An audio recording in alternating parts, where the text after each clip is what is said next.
kata wanharnya itu diambil dari keumuman tafsir, penafsiran para ulama. Wanhar diartikan dengan berkorban, karena berkorban itu menyembelih binatang ternak yang sudah ditentukan, yang disembelih adalah lehernya. Makanya dari kata nahar tadi itu, wanhar akhirnya dimaknai dengan berkorban. Jadi yang pertama ibadah. Nah, kalau terjemahan Kementerian Agama kan langsung ya, bersegeralah untuk sholat dan berkorban. Karena sholatnya itu dianggap sebagai bentuk peribadatan yang sifatnya pribadi, sementara berkorban itu ibadah yang ada banyak sisi sosialnya. Bismillahirrahmanirrahim. Assalamualaikum warahmatullahi wabarakatuh. Waalaikumsalam warahmatullahi wabarakatuh. Alhamdulillahi rabbil alamin, wassalatu wassalamu ala asyrafil mursalin wa ala alihi wa sahbihi ajma'in, amma ba'du. Bapak Ibu rahimakumullah, alhamdulillah kita masih diberikan nikmat panjang umur dan sehat, juga diberikan kesempatan sehingga kita bisa bertemu, bermuajahah, bersilaturahim, dan sekaligus juga belajar bersama-sama. Mudah-mudahan beriring ridho Allah Subhanahu wa Ta'ala, apa yang kita lakukan Allah catat sebagai amal ibadah kita. Amin. Salawat beriring salam mudah-mudahan senantiasa Allah limpahkan untuk junjungan kita Nabi Muhammad Sallallahu Alaihi Wasallam. Bapak Ibu, mungkin kita nggak akan melanjutkan dulu sementara untuk yang tafsir At-Tanwir, ya, supaya nanti ada materi buat kita. Tafsirnya kita lompati jauh ke belakang, ke ujung juz di surat Al-Kautsar. Surat Al-Kautsar. Jadi tafsirnya bukan lagi tafsir At-Tanwir, karena At-Tanwir belum sampai Al-Kautsar. Ya, bagi yang sudah memahami mudah-mudahan bisa memantapkan kembali. Bagi yang belum bisa menambah wawasan kita, dan yang terpenting adalah berusaha untuk mengamalkan apa yang dituntunkan di dalam ajaran agama kita. Karena surah ini mungkin surah yang biasanya sebagai dalil atas perintah berkorban. Tapi mungkin kita akan coba lihat penafsirannya. A'udzu billahi minasy syaithanir rajim. Sudah 3. A'udzu billahi minasy syaithanir rajim. Bismillahirrahmanirrahim. Bismillahirrahmanirrahim. Inna a'tainakal kautsar. Inna a'tainakal kautsar. Fasholli li rabbika wanhar. Fasholli li rabbika wanhar. Inna syani'aka huwal abtar. Inna syani'aka huwal abtar. Karena cuma pendek ya kita baca bareng-bareng. Kalau panjang nanti habis waktunya. Inna a'tainaka al-kautsar. Inna sesungguhnya kami.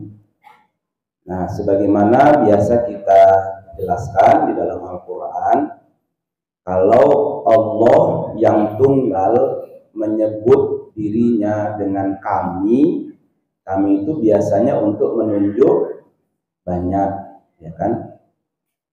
Itu dalam Al-Quran, kalau Allah yang mengatakan tersebut, maka maknanya yang pertama litakzim, untuk mengagungkan Allah Subhanahu wa Ta'ala. Yang kedua itu dalam melaksanakan apa yang dikerjakan oleh Allah, Allah melibatkan pihak yang lain, biasanya gitu. Ya. Inna khalaqnakum min dzakarin wa untha. Misalkan sesungguhnya kami telah menciptakan kalian. Nah, dalam proses penciptaan kita Allah melibatkan pihak lain. Pihak lain siapa? Ya bapak dan ibu kita. Maka disebutnya dengan inna kami. Atau memang litawfim. Inna sesungguhnya kami a'toinaka. A'to itu maknanya adalah memberi. Tetapi memberi yang memang untuk dimiliki, itu namanya a'to dalam bahasa Arab. Karena ada memberikan sesuatu tapi bukan untuk dimiliki. Meminjamkan itu kan juga memberi pinjaman, tapi bukan untuk dimiliki. Nah, kata a'to itu untuk menyebut sebuah pemberian yang pemberian itu untuk dimiliki. Dan kata a'to biasanya dipakai untuk menyebut sebuah pemberian untuk dimiliki yang bagi si pemberi menganggapnya itu sedikit. Kalau banyak tidak pakai a'to. Gitu. Jadi kalau ayat ini kita balik lagi terjemahannya yang sudah terjemahan tafsiriyah, sesungguhnya kami telah memberikan untuk ya inna a'toina, sesungguhnya kami telah memberikan kepadamu untuk kamu miliki yang menurutku jumlah pemberian itu sedikit. Ya, inna a'toinaka. Tentukannya di sini kembalinya kepada Nabi Muhammad. Tapi biasanya dalam Al-Quran sekalipun khitabnya itu kepada Nabi Muhammad, tetapi maknanya ini bisa umum kepada seluruh manusia atau seluruh umat Islam. Tunggu, jadi inna a'toinaka. Ya tentu semua pemberian Allah itu bagi Allah memang sedikit gitu. Karena yang dimiliki oleh Allah jauh lebih banyak. Allah punya segalanya. Yang diberikan kepada kita menurut Allah itu sedikit. Nah, apa yang diberikan? Al-Kautsar. Nah, itu memang tafsirnya agak banyak sekali nanti. Al-Kautsar ada yang maknai telaga Kautsar. Siapapun yang meminumnya maka tidak akan haus untuk selamanya. Jadi minum itu untuk menunjuk sebuah kenikmatan itu minum itu. Kalau makan sih kita masih bisa tahan, tapi kalau haus sulit ditahan itu ya. Orang bisa tidak makan asalkan minum yang banyak. Ya, tapi kalau nggak minum itu memang banyak orang nggak kuat kalau nggak minum. Maka, nah bahkan ahli neraka pun yang pertama diminta adalah minum air. Nah, telaga Kautsar. Kalaupun makna ini yang diambil, sementara kata yang dipakai itu adalah fi'il madhi atau itu kan berarti untuk menunjuk perbuatan yang sudah dilakukan. Apakah telaga Kautsar sekarang sudah diberikan oleh Allah kepada Nabi Muhammad? Kan belum. Karena telaga Kautsar adanya di surga nanti.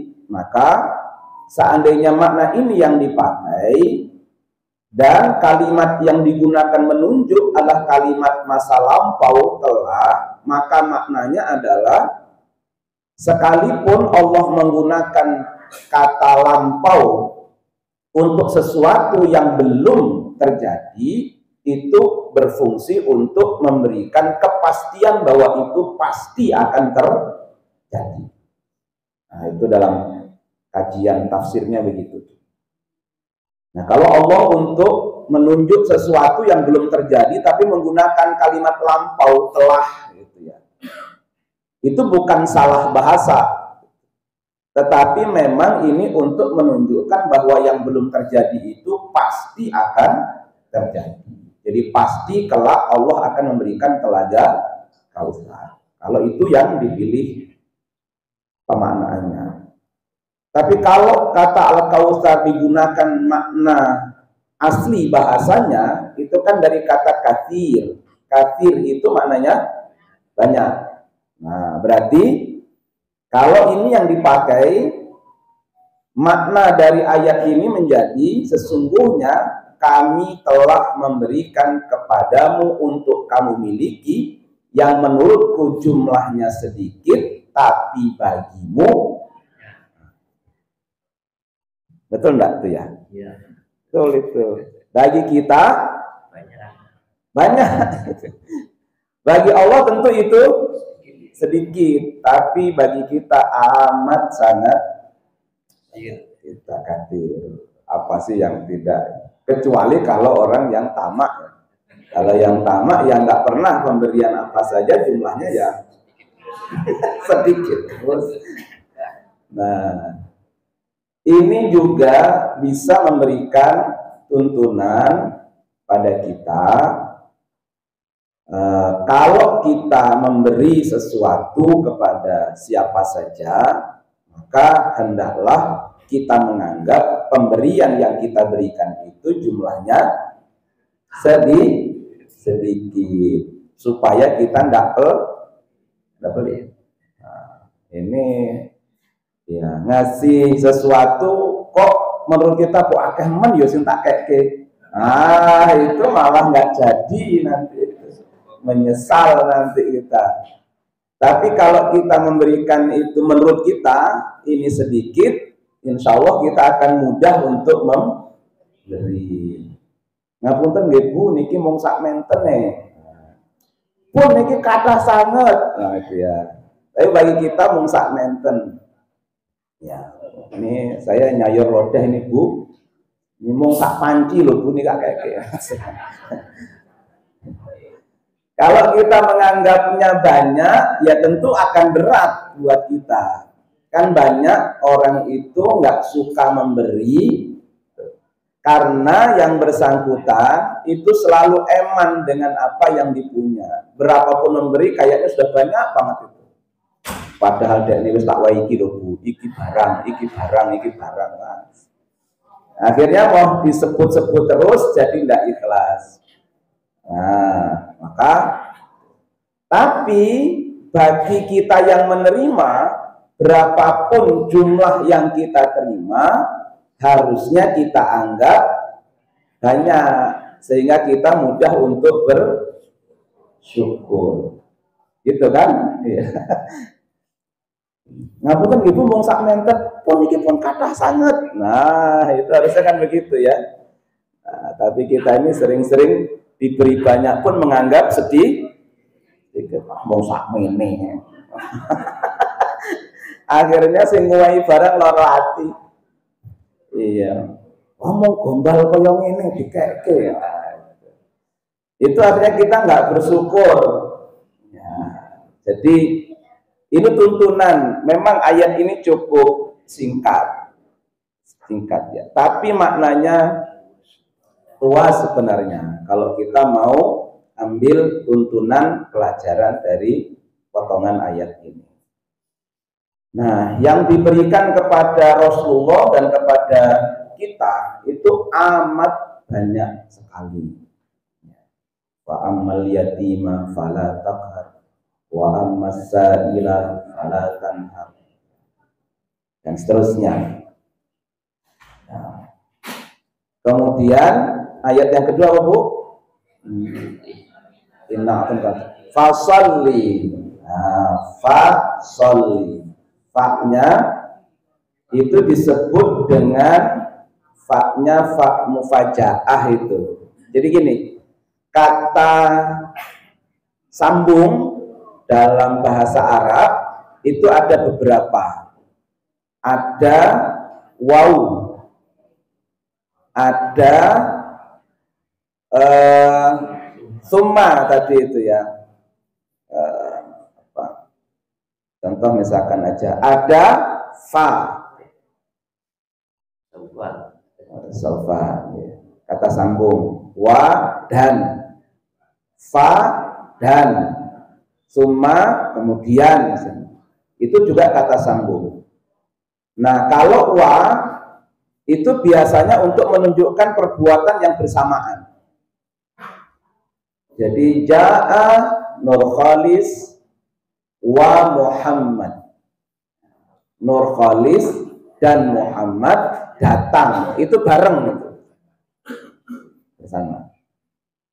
Ya, ja'a Nur Khalis summa Muhammad. Nur Khalis datang kemudian Muhammad. Itu nyusul ning nyusule rada suwe. Itu summa itu. Nyusul tapi rada suwe, baru kemudian Muhammad datang. Tapi kalau Nur Khalis, fa Muhammad Nur Khalis, ja'a Nur Khalis fa Muhammad. Nur Khalis dan Muhammad datang, tapi datangnya itu hampir bersamaan. Nah, hampir bersamaan. Jadi jaraknya dekat, enggak bareng, tapi jaraknya dekat. Kemudian menyusul. Nah, ini namanya fa-nya fa mufajaah.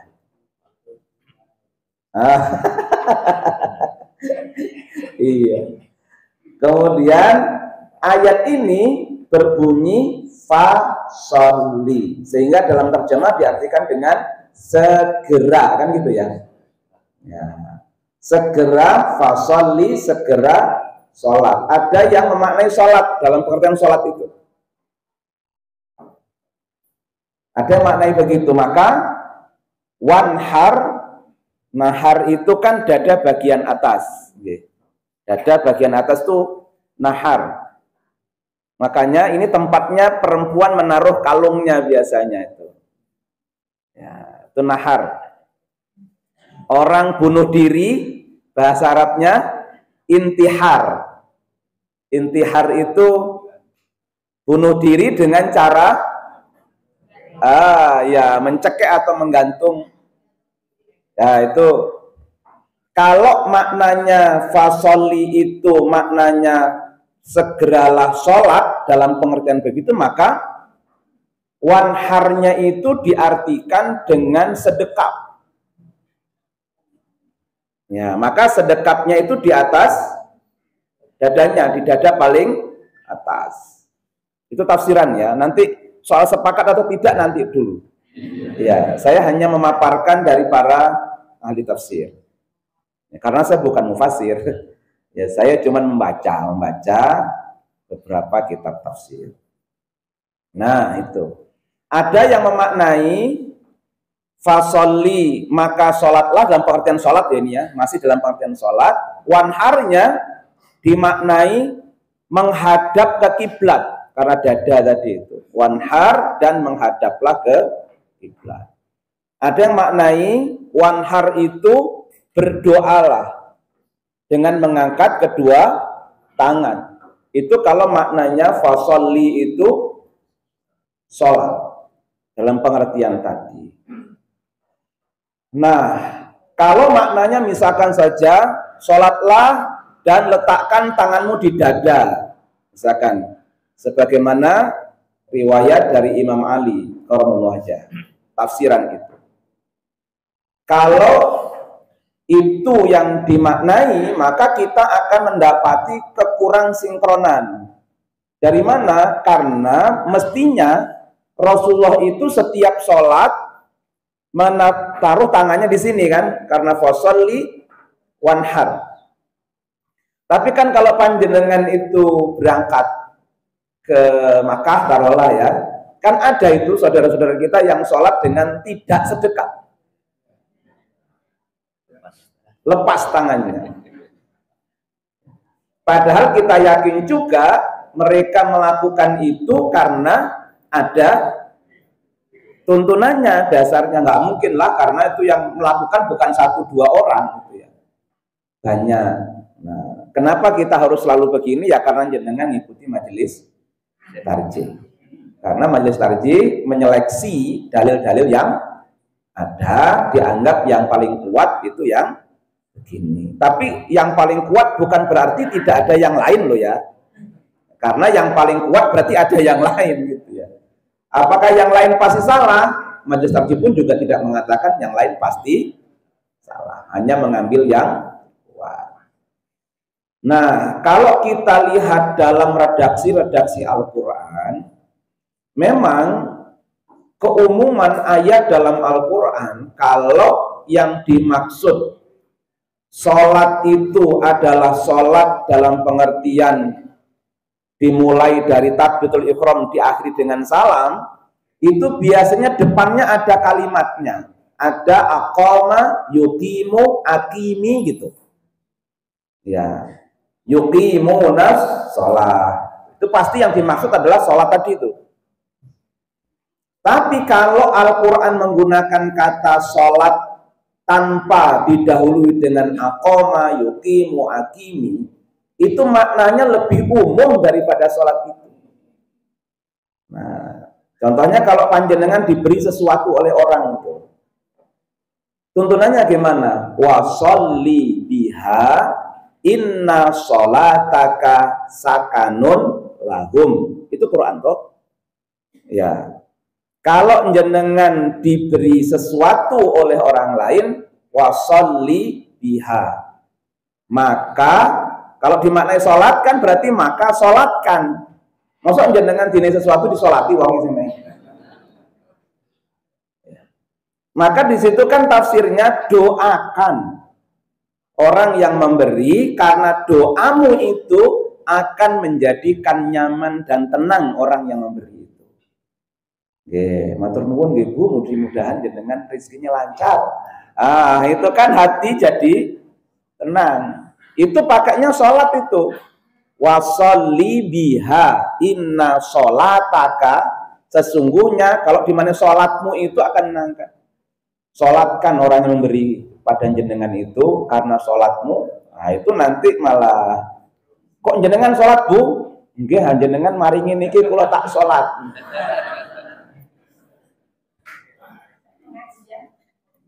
Gimana Bu? Makanya maknanya lebih umum biasanya Pak, kalau tidak didahului dengan aqama yuqim. Bisa doa, bisa ibadah, dan juga maknanya bisa sholat tadi itu. Dia lebih umum kalau tidak didahului dengan aqama yuqimu.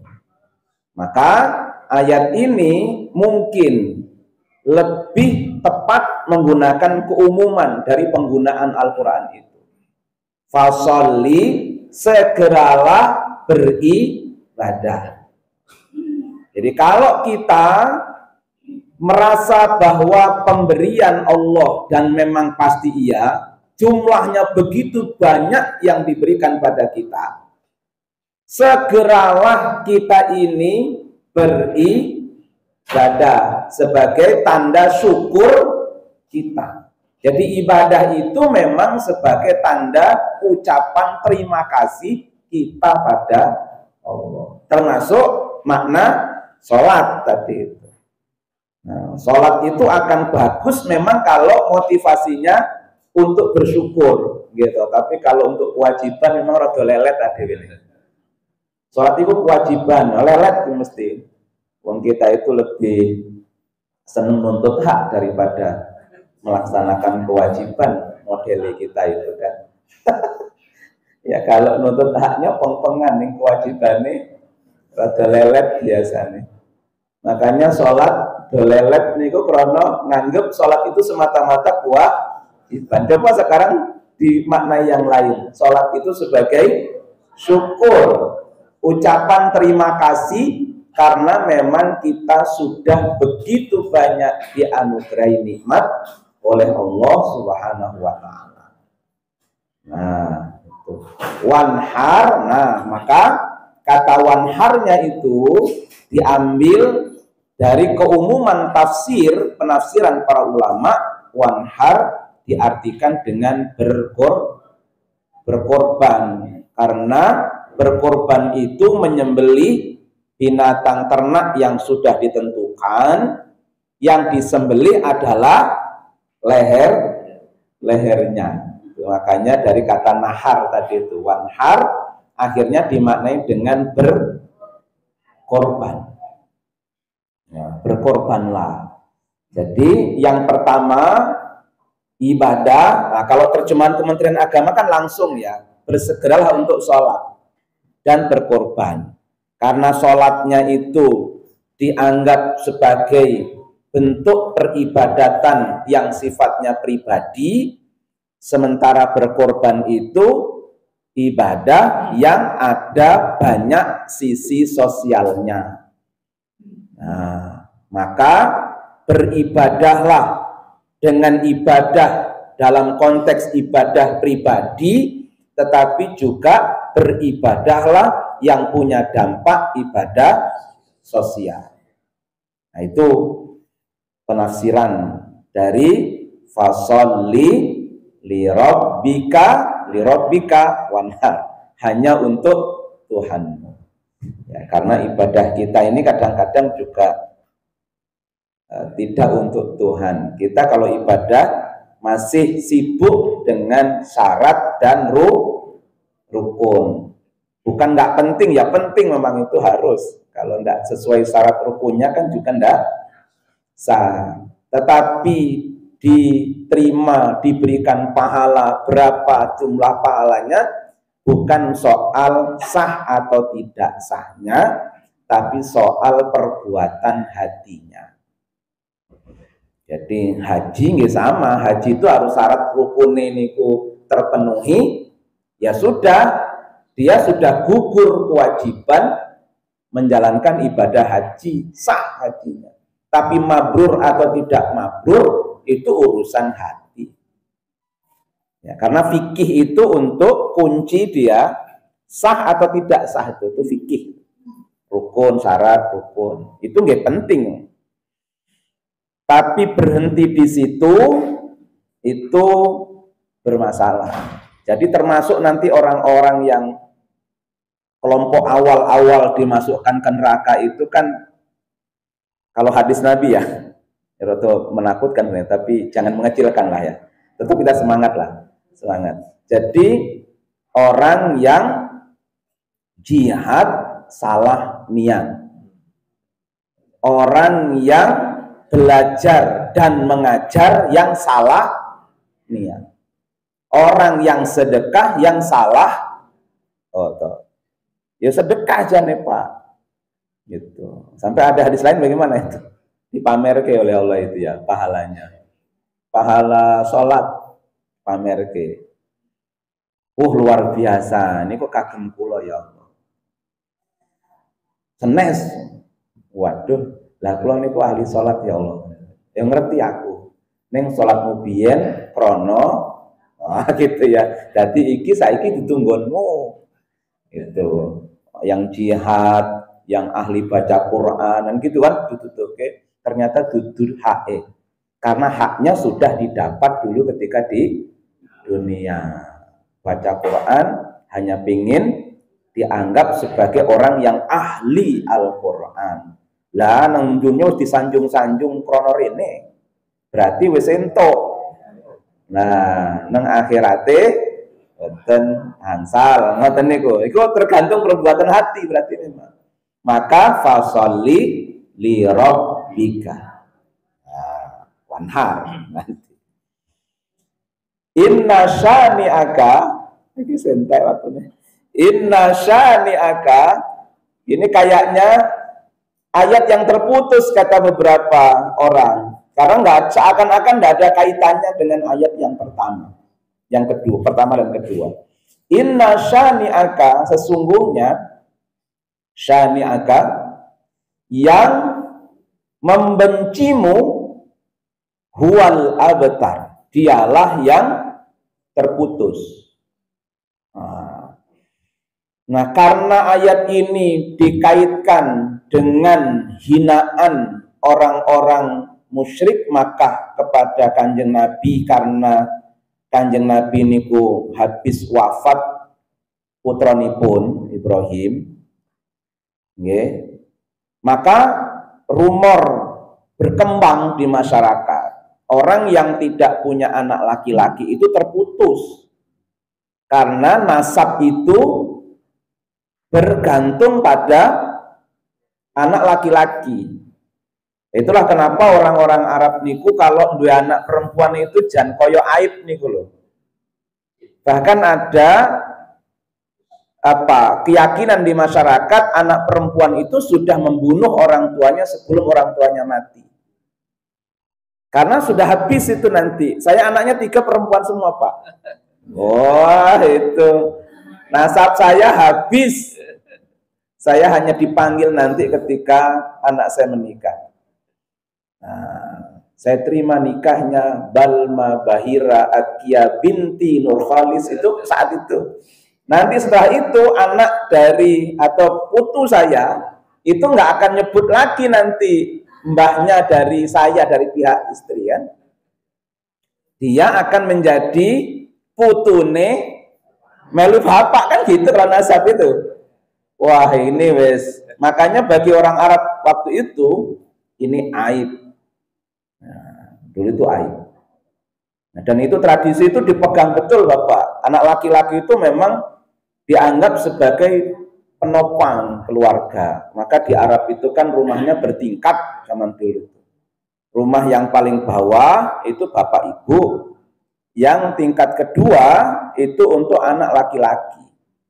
Jadi kalau mantu berarti melok anak lanang. Gitu. Jadi istrinya harus ikut suaminya. Karena suami punya tanggung jawab untuk merawat kedua orang tuanya. Nah, saat neng Indonesia kan boten nggih. Ya, kadang sing ngrawat ya anak wedok. Ya, karena wong tua ora kerasan kalau karo anak lanang. Kalau anak lanang kan berarti kumpul karo mantu wedok. Lah itu biasanya buatan pati akor. Iya, biasanya tapi ya banyak juga yang sukses juga. Yang akur juga banyak. Ya. Tapi kalau melu anak wedok wong diseneni ya muka anak wedok anake dhewe gitu. Iya, artinya nyeneni mantu lanang kan dorawani. Iya, kayak saya itu. Saya itu orang tua saya itu bersama istri saya itu kan anak wedok nggak ikut lanang. Jadi nyeneni mantune ora wani. Apa meneh mertuane dulu murite. Murite ngaji. Saya tuh pengen sampai anaknya tak ulang bom. Ketika saya lamar mesti dikeke. Iya kan gak enak nolak ustadz. Apa di dunia katanya. Nah itu yang saya khawatir jalan-jalan akhirnya kantor.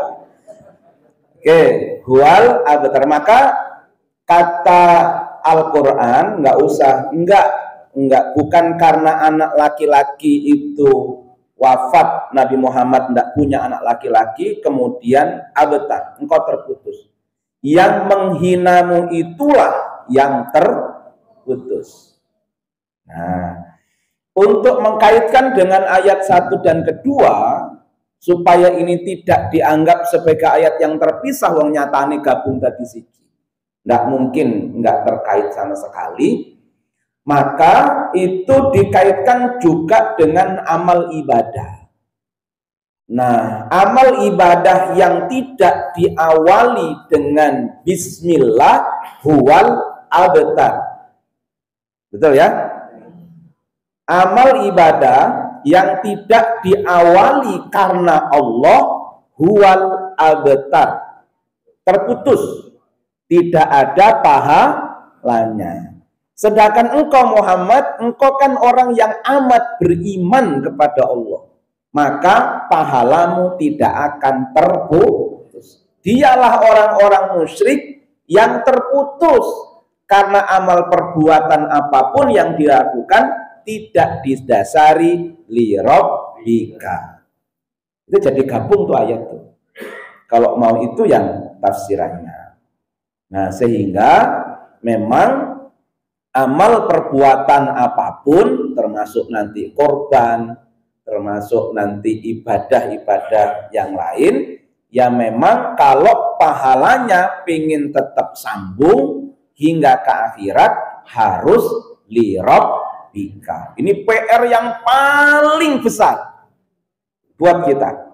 Karena sebenarnya memang orang itu sebelum melakukan perbuatan apapun yang baik, ilmu yang harus dikuasai pertama kan cuman itu, ilmu ikhlas. Ilmu ini hanya mudah diketahui, tidak mudah diamalkan. Nah itu yang paling mudah kita bicarakan, mudah diucapkan. Tetapi ikhlas itu tidak mudah untuk dipraktekkan. Ya, apalagi zaman sekarang. Setiap kebaikan yang kita lakukan selalu ingin diketahui oleh orang. Setiap amal kebaikan yang kita lakukan selalu ingin dilihat oleh orang. Selalu amal kebaikan yang kita lakukan selalu ingin dihargai oleh orang. Amal kebaikan yang kita lakukan selalu ingin dibalas budi. Maka belajar kita yang mungkin masih belum rampung dan akan terus kita belajar adalah belajar untuk tadi itu, jangan pingin selalu dilihat. Kita harus punya amal-amal solih yang orang lain bahkan tidak tahu. Itu berlatih. Jangan lagi pingin kita ini kalau berbuat baik harus dihargai. Ya, pengen selalu dipuji. Nah, karena memang kalau dipuji orang pasti lupa diri. Tapi kalau dicela bahkan orang bisa memperbaiki diri. Tapi orang kan lebih senangnya adalah dipuji. Karena dipuji itu mungkin menyenangkan, tapi itu kalau tidak hati-hati bisa lupa diri. Memang berat ini, berat. Termasuk sedang arep mikbar nih. Harus belajar riyadhah. Sama itu taklim di mana-mana banyak. Ngeremboko. Ini saya nggak ngendoni wong taklim loh ya. Ya, kita sudah bagus taklim itu, tinggal nambah dibandingkan dengan yang nggak taklim. Nanti dia harus dua itu usahanya. Taklim itu masih berhenti pada ingin tahu. Belum punya target untuk mengamalkan. Makanya taklimnya kayak minum obat. Pagi taklim, siang taklim, sore taklim meneh. Ning nang omah gelut wae karo bojone. Jare bojone kuwi jenengan iki mboten taklim Bu, malah saiki wani karo wong lanang. Angger nyenani dalil terus. Iya. Rasa ngaji wae. Ya, ngaji itu sudah bagus karena pengetahuan kita jadi tambah. Tinggal nambah satu berarti dia. Nambah riyadhah. Tahapannya gitu. Tahapannya gitu. Orang belajar itu kan tahapan gitu. Disebut belajar kalau dia ada perubahan. Karena belajar itu maknanya adalah merubah menjadi lebih baik. Kalau tidak ada perubahan, hakikatnya di situ tidak ada proses belajar. Itu kata orang-orang pendidikan. Nah, iki sinau itu. Jadi kalau sekarang jenengan mirsani, tidak mesti orang yang SAG, MAG, doktor bidang hadis itu lebih hebat daripada jenengan dari soal mengamalkan ilmu. Karena mungkin SAG, MAG, doktor itu baru berhenti di pengetahuan. Kan banyak. Bahkan, mohon maaf, Menteri Agama bisa dipenjara. Itu kan pengetahuan. Pengetahuannya jangan salah, luar biasa. Tapi berhenti di jurnal artikel, berhenti di diskusi, berhenti kayak gitu, tidak sampai ke maka memang belajar itu niat pertamanya lirabbika, nggak bisa tidak. Kalau tidak itu ilusi pengetahuan namanya. Ilusi itu apa? Kita mengetahui seakan-akan kita sudah melakukan. Kalau sudah tahu, koyok-koyok wis ngelakoni gitu. Makanya kalau wis doktor bidang agama, koyok wis dugden gitu loh. Itu ilusi. Kehebatannya itu pada mengamalkan. Semakin tinggi pengetahuannya, semakin dia bagus amalnya. Itu kudune. Ya. Wah, saya itu dosen agama juduk Bu. Ngongkon mahasiswa tak hentikan. Saya kalau azan zuhur itu kan biasanya nabrak. Saya selalu hentikan. Dah azan zuhur, wong karek 1/4 jam. Buang waktu 1/4 jam untuk ini nggak masalah. Sepenting kita sholat dhisik. Saya sholat, saya akhiri, saya sholat, tapi mahasiswa nggak berangkat, Bu. Ya. Coba loh. Padahal saya sudah ayo sholat kan. Apa kudu sholat nang kelas? Wong ono masjidnya jeda. Ya ora maka. Kalau yang perempuan saya nggak tanya, mungkin lagi tapi laki-laki. Ya kan gitu. Padahal saya ngajar hadis. Yang saya ajarkan keutamaan sholat berjamaah. Misalkan loh Pak. Itu kayak gitu. Karena memang motivasi niat pertama dia tidak lirabbika. Ya mungkin wong tuane bareng saya ngajari. Ono le golek jurusan tafsir hadis ben dadi ulama sesuk. Ya, kan tujuannya bukan itu kita. Ya, tujuannya lirabbika. Ya ikhlas untuk menghilangkan kebodohan menjadi lebih baik. Itu insya Allah nanti akan berusaha mengamalkan. Waduh, tak waktu nih Pak. Oke, Bapak Ibu, ini tafsir Al-Kautsar yang sering dijadikan dalil untuk ibadah kurban karena memang sebentar lagi akan Iya, mudah-mudahan ada manfaatnya, ngapunten. Pokoknya semangat loh Bu. Saya sampaikan ini kok jenengan waduh rasa ngaji wae. Ampun, jenengan sudah bagus. Ya, kan tinggal satu berarti sekarang kita tugasnya. Dan nggak usah nunggu sempurna karena nggak ada kita ini yang bisa sempurna. Yang penting ada perubahan ke yang lebih baik, walaupun perubahannya baru sedikit, berarti sudah berhasil kita. Iya, sudah berhasil, walaupun cuma sedikit. Nanti lama-lama nanti kan juga banyak. Mudah-mudahan. Kirang langkungipun nyuwun pangapunten. Kepanggih mulai insya Allah selapan yang akan datang. Mudah-mudahan panjang umur, dan terus sehat, bisa melaksanakan ibadah-ibadah yang banyak. Assalamualaikum warahmatullahi wabarakatuh.